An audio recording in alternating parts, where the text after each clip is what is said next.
और फॉक्सेस। आज हम एक ऐसी अंडररेटेड मानवा को एक्सप्लेन करने वाले हैं जो कि पूरा पोटेंशियल रखती है कि अगर इसे एनिमे में अडेप्ट किया जाएगा तो ये बहुत सारे रिकॉर्ड्स तोड़ सकती है। बैड बॉर्न ब्लड्स की ये मानवा अपने रीडर्स को काफी एंगेज रखती है। तो अब इस वीडियो के इंट्रो को ज्यादा लंबा ना खींचते हुए मैं आपसे सिर्फ इतना ही कहना चाहता हूँ कि आप हमारे इस चैनल को सब्सक्राइब करें, जिससे हमें मोटिवेशन मिलेगा और हम ऐसे ही आपके लिए और भी एक्सप्लेनेशन वीडियोस लाते ही रहेंगे। पैनल की शुरुआत में हमें कुछ गार्ड्स हाईटेक गन के साथ एक रोबोटिक सूटेड कैरेक्टर पर हमला करते हुए दिखाए जाते हैं, पर फॉर द बैड लक वो रोबोटिक सूट वाला इंसान उन्हीं का काम डाल देता है। इसके बाद हमें इस स्टोरी का मोनोलॉग दिया जाता है, जिसकी वजह से हमें कहानी को समझने में आसानी होती है। तो स्टोरी कुछ ऐसी है कि कई सालों पहले अर्थ पर टेक्नोलॉजी की ग्रोथ काफी रैपिडली हुई, लेकिन ह्यूमैनिटी के लिए ये एक उज्जवल भविष्य नहीं, एक गहरा अंधेरा ले आया। अब क्योंकि पृथ्वी पर रिसोर्सेज की कमी थी तो वहां पर बहुत सारे वॉर्स होने लगे और अंत में एक अननोन एलियंस के इन्वेजन के द्वारा पृथ्वी में जिंदगी खत्म कर दी गई। लेकिन साइड बाय साइड ह्यूमंस ने दूसरे प्लेनेट भी खोजने शुरू कर दिए थे और उस वक्त जो सर्वाइवर्स स्पेस में बचे वो एक बिल्कुल नए हैबिचुअल प्लेनेट की खोज में लग गए और काफी समय के बाद उन्हें एक हैबिचुअल प्लेनेट मिला जिसे उन्होंने नाम दिया नोवास, जिसका मतलब था न्यू होम। तो उन लोगों ने बाकी के सर्वाइवर्स को भी नोवास के कोऑर्डिनेट्स भेजे, जिस वजह से वहाँ पे बहुत सारे लोग आ गए। लेकिन वहाँ पर भी वही सब चीजें होने लगी जो अर्थ पर हुआ। नोवास के रिसोर्सेज के लिए इंसानों ने एक नई जंग शुरू कर दी और वहाँ पर 3 एम्पायर्स बन गए। द बेल्ट ऑफ फेडरेशन, जहाँ पर एलियंस और ह्यूमंस को एग्जिस्टेंस में रहते थे। दूसरा द एक्रेशियन एम्पायर, और इस एम्पायर की स्पेशलिटी थी कि इस एम्पायर की आर्मी ने खुद को मशीनों से जोड़ लिया था, जिस वजह से उनकी आर्मी बहुत ज्यादा स्ट्रॉन्ग हो गई। आप ये कह सकते हैं कि वो लोग साइबॉर्ग्स बन चुके थे। तीसरा है and the last the holy court alliance. इस एम्पायर के प्रीस्ट के पास काफी साइकिक एबिलिटीज थी और ये लोग उस चीज को नाम देते थे सोल फूड। और यहीं पर ये मोनोलॉग खत्म होता है और हमें सीधे एक्रेशियन एम्पायर के अंदर ले जाया जाता है, जहाँ पर कमांडर हेमलिस अपने न्यू ट्रेनी को बोलते हैं, तुम्हारी किस्मत काफी खराब है ट्रेनी, आज तुम्हें बहुत सारे लोगों से लड़ना होगा। जिसके रिप्लाई में वो नया ट्रेनी कहता है, देखते हैं किसकी किस्मत खराब है। जिसके रिस्पॉन्स में कमांडर हेमी उसे कहते हैं कि उसने अपना नाम लूका बताया है और अच्छा होगा कि वो उनकी उम्मीदों पर खड़ा उतरे। और लूका कहता है आई विल। लूका अपनी स्ट्रेटजी बना रहा था। उसे पता था कि कम से कम उसे बाकी गार्ड्स के अटैक्स को ब्लॉक और डॉज करना होगा इंपीरियल गार्ड्स में शामिल होने के लिए। लेकिन वो सोच रहा था कि वो ऐसा क्या करे कि एम्परर की नजरों में उसकी कीमत हो। तभी लूका बैलिस्टिक स्ट्रेटजी का यूज करता है। ये वही सेम टेक्निक थी जो उससे पहले वाले सोल्जर ने यूज करी थी, जिसे देख वहाँ पर बाकी के ट्रेनर्स दंग हो जाते हैं, क्योंकि वो टेक्निक तो ट्रेनीज को सिखाई भी नहीं जाती थी। जिसके जवाब में लूका कहता है, मैंने बस पहले गार्ड को कॉपी किया। जिसके रिप्लाई में कमांडर हेमी उसे कहते हैं कि जिसकी वो टेक्निक यूज कर रहा है वो एक बहुत ही ऊंचे घराने से आता है, ना कि वो लूका की जैसा कोई अनाथ है और उसका करिकुलम बाकियों से थोड़ा सा अलग है। लेकिन कमांडर हेमी उसे कहते हैं, मुझे तुम बहुत पसंद आए और मैं तुम्हें एक गिफ्ट भी देना चाहता हूँ। ये बोलकर कमांडर लूका की आंख निकाल उसके सामने ही छोड़ देते हैं, जिसका शायद मतलब था कि उसे इंपीरियल गार्ड्स में शामिल कर लिया गया है। क्योंकि इसके अगले ही पैनल में हमें आइले नाम का एक ट्रेनी दिखाया जाता है जो लूका से ही मिलने उसके रूम में आता है। आइले का पूरा नाम आइले कैर्थिका है। लूका उसे देखकर ही समझ जाता है कि वो लड़का किसी नोबल फैमिली से बिलोंग करता है। वो लूका की तारीफ करता है उसकी परफॉर्मेंस के लिए। वो लूका को एक पिल देता है और उसे कहता है कि इसे लेने के बाद उसकी आंख का दर्द कम हो जाएगा और उसे नींद भी अच्छी आएगी। लेकिन लूका उसे जवाब देता है, मुझे जरूरत नहीं है। लेकिन आइले हार नहीं मानता। वो कहता है, भाई सिर्फ हिम्मत से कुछ नहीं होगा, अगर शरीर को सही रेस्ट नहीं दोगे तो। इवेंचुअली लूका अग्री कर जाता है और वो पिल खा लेता है। लूका आइले से कहता है कि उसने पहले उसे ही कॉपी किया था और उसके स्किल्स बहुत अच्छे हैं। आइले उसे बताता है कि उसके पास एक मैकेनिकल आई है, इसलिए उसको ट्रेजेक्टरी कैलकुलेट करने में कोई दिक्कत नहीं होती। लेकिन लूका ने सिर्फ अपने इंस्टिंक्ट्स की मदद से ही एक एडवांस लेवल स्किल को यूज किया है और कमांडर ने भी उसको एक मैकेनिकल आई दी है, जिसका मतलब है कि कमांडर उसे बहुत पसंद करते हैं। आगे आइले उसे बताता है कि नोबल्स में से भी बहुत सारे इंपीरियल गार्ड बनने के टेस्ट में फेल हो गए, लेकिन वो लोग पैसे खिलाकर पास भी कर दिए गए। लेकिन लूका उनकी तरह नहीं है और अपने दम पर ही वहाँ पर आया है। आइले उसकी तरफ अपनी दोस्ती का हाथ बढ़ाता है और ये दोनों आपस में मिलकर एक पैक्ट बना लेते हैं। तभी हमें एक मोनोलॉग दिखाया जाता है जो हमें बताता है कि ये कहानी एक ऐसे लड़के के बारे में है जिसे मिलिट्री ने एक खतरनाक हथियार बना दिया। आइले और लूका दोनों शूटिंग प्रैक्टिस कर रहे थे और लूका अपनी टेक आई का यूज कर उसे सीख रहा था। आइले उससे पूछता है कि वो अपनी नई आंख के इस्तेमाल शूटिंग के लिए कर रहा है, लेकिन क्या वो क्लोज कॉम्बैट में स्पेशलिस्ट नहीं है। जिसके रिप्लाई में लूका उसे कहता है इंपीरियल गार्ड्स के लिए जरूरी है कि उनको हर वेपन को चलाना आ सके। जिस पर लूका कहता है हाँ लेकिन मैं तो सिर्फ गन चलाने में ही स्पेशलाइज हूँ। लूका आइले से कहता है आइले ऐसे ही ट्रेनिंग करता रहा तो लूका एक दिन उसे जरूर पीछे छोड़ देगा। जिसके रिप्लाई में आइले उसे कहता है कि अगर ये होता है तो वो बहुत खुश होगा और वो इसी दिन का इंतजार भी कर रहा है क्योंकि एम्पायर को लूका जैसे लोगों की ही जरूरत है। लूका उसे बताता है कि इस समय एम्पायर में वैल्यू ऑफ एबिलिटी और टैलेंट दोनों ही काफी बढ़ी हुई है। जिसके पास पावर और स्टेटस है तो वो टैलेंटेड ही कंसिडर किया जाएगा। अगर एम्पायर में लूका जैसे और टैलेंटेड लोग अपीयर होना शुरू होंगे तो उन्हें असली टैलेंट और नकली टैलेंट के बीच का फर्क समझ में आ जाएगा। जिसमें लूका उसे बोलता है तुम्हें पता है ना तुम एम्पायर के सिस्टम को क्रिटिसाइज कर रहे हो और अगर ये बात हेडक्वार्टर्स में पता चली तो मुसीबत में फंस जाओगे और एक कैदी का होना भी तुम्हें नहीं बचा पाएगा। लेकिन आइले उसे कहता है मुझे पता है कि तुम मेरे बारे में कोई रिपोर्ट नहीं करोगे क्योंकि तुम एक अच्छे इंसान हो और शुक्रिया मेरी चिंता करने के लिए भी। तभी हमें एक टाइम जंप दिखाया जाता है जो 2 साल बाद का था। कमांडर हैमी अपने प्लेटून को ट्रेनिंग फील्ड पर ले जा रहे होते हैं और वो इस बार प्लेटून का लीडर लूका और आइले को सिलेक्ट करते हैं। वो उन्हें कहते हैं कि इनकी टेरिटरीज में लोगों ने एक इलीगल आउटपोस्ट बनाया है तो इनका काम है कि वहां पर जाना और उन सारे लोगों को मार देना। और कमांडर हैमी उन्हें स्पेशली बोलते हैं कि उन्हें कोई भी प्रिजनर नहीं चाहिए, वो बच जाएं और उन लोगों को मार दें और ये उनकी ही ट्रेनिंग का एक हिस्सा है। आउटपोस्ट तक पहुंच लूका आइले से पूछता है क्या तुम नर्वस हो आइले? हमने इससे पहले भी लोगों को मारा है लेकिन इस बार बाहरी लोगों को मारना होगा। लूका उसे कहता है कि उसे इमोशनल होने की कोई जरूरत नहीं। जिसके रिस्पॉन्स में आइले एक सोल्जर के बारे में बताता है कि वो यहाँ आया तो हमारी मदद के लिए ही है लेकिन अगर वो किसी भी सिविलियन को अरेस्ट करेंगे तो वो उसी समय उस प्रिजनर के साथ उन्हें भी मार देंगे। लूका उससे कहता है कि वो ये बात जानता है और वो उसे याद दिलाता है कि ट्रेनिंग में ही बता दिया गया था कि बाकी के लोग एम्पायर के लिए सिर्फ कीड़े मकोड़े हैं से ज्यादा कुछ नहीं। जिस पर आइले डिप्रेस होकर बोलता है कि वो बात उसे पता है और अगले ही पैनल में हम देखते हैं कि इंपीरियल गार्ड्स ने वहां पर बहुत सारे सिविलियंस को मार दिया है और वो उन लोगों को कोर्टी बुला रहे हैं।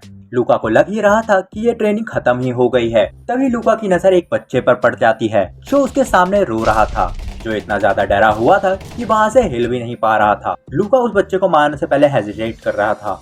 लूका अपनी तलवार को बड़े से पत्थर के पार कर देता है और वो उस बच्चे को बोलता है नाटक करो कि तुम मर गए हो तो ही तुम जिंदा बच पाओगे। लूका के दिमाग में ये ख्याल चल रहा था कि अगर उसकी इस हरकत के बारे में एम्पायर को पता चल गया तो क्या होगा, क्या उसे वापस जाकर उस बच्चे को मार देना चाहिए। उसके मन में सेकंड थॉट्स ही आ रहे थे कि तभी एक गन शॉट सीधे उस बच्चे के सर पर लग जाता है और उससे मारने वाला और कोई नहीं बल्कि आइले था। लूका हैरान था कि आइले कब से उस पर नजर रखे हुए था और वो सोच रहा था कि उसे शायद आइले के ऊपर भी नजर रखनी पड़ेगी, लेकिन उसे इस बात का भरोसा था कि आइले एम्पायर में नहीं बताएगा कि उसने उस बच्चे को नहीं मारा था। लेकिन तभी जहां आइले बैठा था वो जगह ब्लास्ट हो जाती है। लूका देखता है कि वहां पर अचानक से एक आदमी आ गया था। लूका एक ही नजर में जान गया था कि वो बंदा एक फोर्स यूजर है। वो आदमी उन्हें गुस्से में बोलता है कि वो जगह कोई टेररिस्ट बेस नहीं थी, वो तो बल्कि एक सेटलमेंट थी उन लोगों के रहने के लिए जो अपनी जिंदगी को जीने की कोशिश कर रहे थे। तभी लूका सोचता है क्या कैप्टन को इस बारे में पता था, और अगर उन्हें इस बारे में पता था तो उन्होंने बताया क्यों नहीं, अगर उन्होंने पहले ही बता दिया होता तो आइले। तभी लूका के रिसीवर में एक आवाज आती है, लूका मैंने लापरवाही कर दी। लूका को पता चल गया था कि रिसीवर की दूसरी तरफ आइले है, लेकिन लूका उसे बीच में ही रोक देता है और उससे कहता है कि यहाँ से वो देख लेगा, वो बस अभी आराम करे। लूका को पता था कि उसी की हेजिटेशन की वजह से ये सब हुआ है और उसकी भरपाई अब उसे करनी ही होगी। वो बाकी के गार्ड्स को कहता है कि वो यहाँ से संभाल लेगा और वो जाके बेस टेक ओवर कर सकते हैं। तभी लूका उस फोर्स यूजर से लड़ना शुरू कर देता है।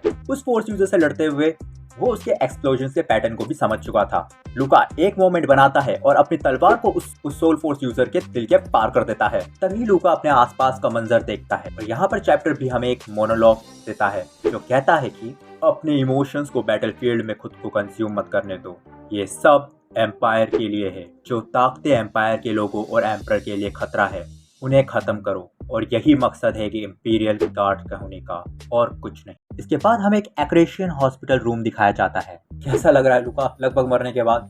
आइले लूका से मजाक करते हुए कहता है, खुद की हालत देखी है, तुम लगभग मर ही चुके थे। लूका भी आइले को जवाब देते हुए कहता है। आइले लूका को बताता है कि डॉक्टर उसको नए हाथ और पैर देने वाले हैं तो आइले उससे पूछता है कि उसकी कौन सी बॉडी पार्ट्स डिस्ट्रॉय हुए हैं।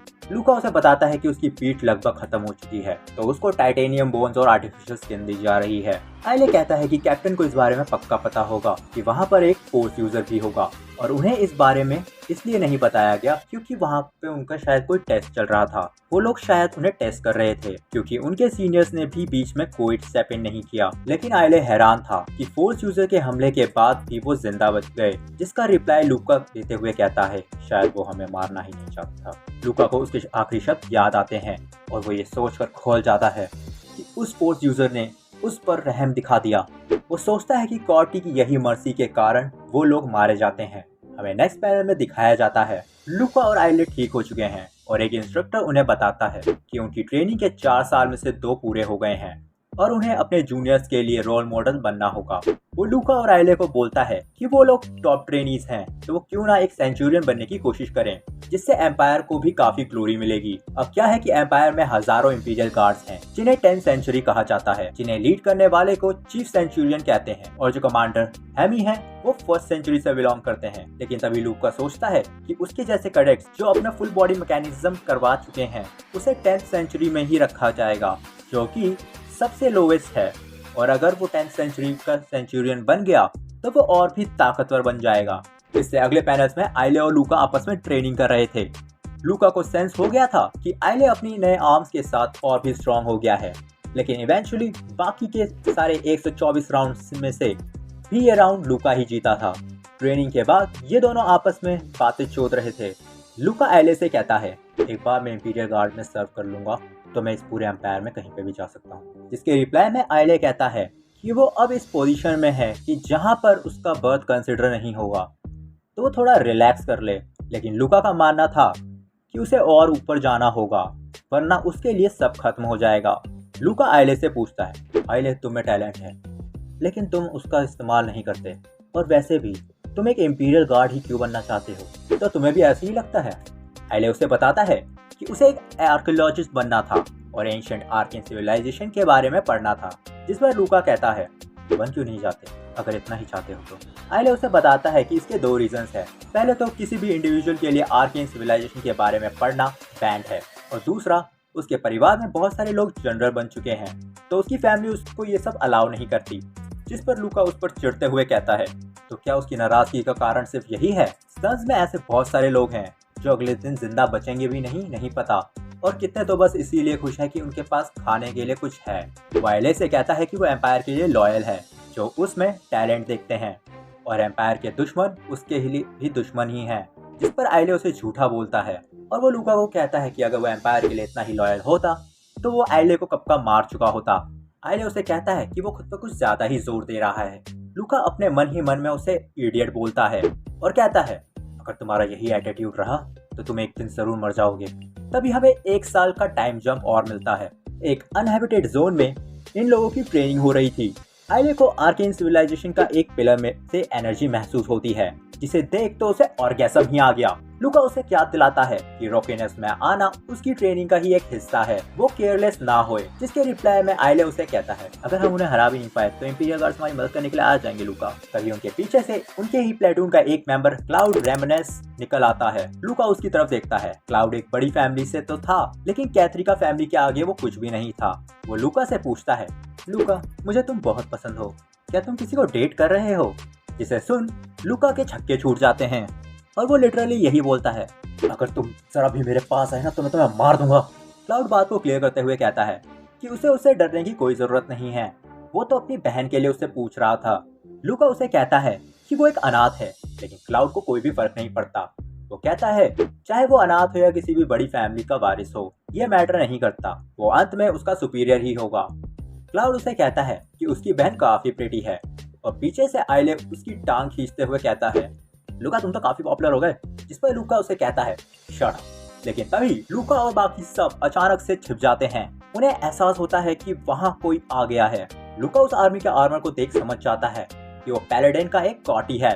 तभी वो आर्म नाइट भी उनको देख लेता है और हमला कर देता है, और अचानक से ही उसका अटैक क्लाउडी को लग जाता है। लूका देखकर हैरान हो जाता है कि कॉटी के एक ही वार ने क्लाउड की अपर बॉडी को तबाह कर दिया था, और तो और उसके मैकेनिकल आई ने तक उसकी स्पीयर की ट्रेजेक्टरी को कैलकुलेट करने से मना कर दिया था। अब ये सब होने के बाद लूका की भी फट चुकी थी। वो सोच ही रहा था कि उतने में ही आइले उसको लड़ने के लिए कहता है। लूका को आइले की बात में दम लगता है और वो सोचता है मैं इससे भाग नहीं सकता और इससे लड़ना ही इस वक्त सबसे बेस्ट रहेगा जब तक बाकी के इंपीरियल गार्ड्स नहीं आ जाते। लूका को पता था कि कुछ ही सेकंड्स में वो लोग यहाँ आ ही जाएंगे, तो वो उस कॉटी से लड़ने चला गया। लेकिन वो R9 लूका पर अपने स्पीयर से एक और वार कर देता है जो लूका का आधा हेलमेट तोड़ चुका था। लूका उसके सामने अपनी हिम्मत हार ही रहा था कि उसे अपनी ट्रेनिंग याद आती है। वो उन्हीं दिनों में वापस चला जाता है जब वो कमांडर हेमी के अंडर ट्रेनिंग ले रहा था, और उसे याद आता है कि उसके कमांडर ने उसे कुछ कहा था, जिस दिन तुम दुश्मन को अपनी पीठ दिखाओगे उसी दिन तुम मारे जाओगे। अगर तुम्हारा दुश्मन भी हमला करे तो तुम भी जाकर उससे लड़ो, क्योंकि हमें इंपीरियल गार्ड्स में कमजोर लोगों की जरूरत नहीं है। तभी लूका अपने हाथ से ही उसके वार को पलट देता है। इस वजह से उसका मैकेनिकल हैंड काम करने देना बंद कर देता है। तभी वहां पर एक इंपीरियल गार्ड आ जाता है जिसे ट्रेनिस पर नजर रखने के लिए भेजा गया था, और वो एक ही अटैक में उस नाइट को पिलर के अंदर धंसा देता है। लेकिन तब भी वो पैलाडिन नाइट हार नहीं मानता और खुद को दोबारा अपने पैरों पर खड़ा कर देता है। ये दोनों आपस में लड़ने लगते हैं। इन दोनों को लड़ता हुआ देख एक पल के लिए तो लूका भी कंफ्यूज हो जाता है कि इंपीरियल गार्ड और होली नाइट में से कौन सबसे ज्यादा ताकतवर है। कि लड़ने की स्पीड के कारण लूका उनके अटैक्स को भी नहीं देख पा रहा था और बस यही दुआ कर रहा था कि इस लड़ाई में इंपीरियल गार्ड ही जीते, वरना इन सब के लोड़े लग जाएंगे। तभी अचानक से इंपीरियल गार्ड लड़ाई में होली नाइट को ओवरपावर कर देता है। वो उसका मुंह पकड़ उसको जमीन पर पटक ही रहा था कि होली नाइट अपने स्पीयर को समन करता है, जो कि लूका के पीछे ही था। लूका की नजरें स्पीयर की ओर चली जाती हैं और उसके दिमाग में ये बात आ जाती है कि इंपीरियल गार्ड को स्पीयर की स्पीड के बारे में कुछ नहीं पता। अगर ये उसे हिट करा तो उनकी ऐसी तैसी होनी पक्की है। लूका अपनी लात से स्पीयर की ट्रेजेक्टरी को बदल देता है, जिस वजह से स्पीयर मिस हो जाता है और इंपीरियल गार्ड अपने फाइनल ब्लो में उसे होली नाइट को हरा देता है। अब लूका हिलने की भी हालत में नहीं बचा था। तभी वो इंपीरियल गार्ड लूका के पास आता है और उसका शुक्रिया करता है, लेकिन लूका की आंखें फटी की फटी रह जाती है जब वो देखता है कि वो इंपीरियल गार्ड एक लेजेंड है जिसे फुल बॉडी मैकेनिज्म मिला हुआ है। फुल बॉडी मैकेनिज्म पाना हर एक इंपीरियल गार्ड का सपना होता है। हाउएवर वो ये देखकर हैरान होता है कि लीजन की खोपड़ी तबाह हो चुकी है। वो उससे पूछता है कि उसका ब्रेन कहाँ है, जिस पर लीजन को भी रियलाइज होता है कि उसका सर अब तबाह हो चुका है और वो शट डाउन कर जाता है। तभी आइले वहां आकर लूका से उसका हाल पूछता है, जिस पर लूका को लगता है शायद वो अब नहीं बचेगा। तो वो आइले से पूछता है तो तुम क्या करोगे अब। वो उसे कहता है कि उसका सपना उसके सामने ही है, अगर वो चाहे तो आर्कन सिविलाइजेशन के बारे में जान सकता है और एम्पायर को इसके बारे में कुछ भी नहीं पता चलेगा। ये सुन आइले वहां से जाने लगता है। लूका को भी याद आता है वो दिन जब आइले ड्रीम्स अपने ड्रीम के बारे में बात कर रहा था और उस वक्त उसकी आंखों में एक अलग ही चमक थी। ये याद कर लूका अपनी आंखें बंद कर लेता है। तभी लूका को महसूस होता है कि उसके पास कोई है। वो देखता है तो उसे पता चलता है आइले वहीं उसके पास है। आइले उससे कहता है मुझे तो सही में लगा कि तुम मर गए। अगर मैं तुम्हें इस हालत में छोड़ के जाऊंगा तो मैं गिल्ड में ही मर जाऊंगा। और ये एक दूसरे को इडियट बोलकर ये पैनल खत्म होता है और इस मानवा का एक्सप्लेनेशन यहीं तक था। इस मानवा में अभी बहुत कुछ होना और भी बाकी है। अगर आपको इसके और भी पार्ट चाहिए तो नीचे प्लीज कमेंट्स में बताएं और प्लीज इस चैनल को सब्सक्राइब जरूर करें, क्योंकि हमें आपके सब्सक्राइब्स की बहुत ज़रूरत है। अगर वीडियो पसंद आए तो इस वीडियो को लाइक करें और ज़्यादा से ज़्यादा लोगों के बीच में शेयर करें। बाकी एज पर योर डिमांड हम इसका पार्ट 2 भी ज़रूर लेकर आएंगे। और अगर आप लोगों ने टावर ऑफ गॉड का वीडियो एक्सप्लेनेशन नहीं देखा तो स्क्रीन पर आपको वो वीडियो दिख रहा होगा। और अगर आपको एनिमे से कुछ हटकर चाहिए आपको बगल में दिख रहा होगा। और for the next time please stay tuned.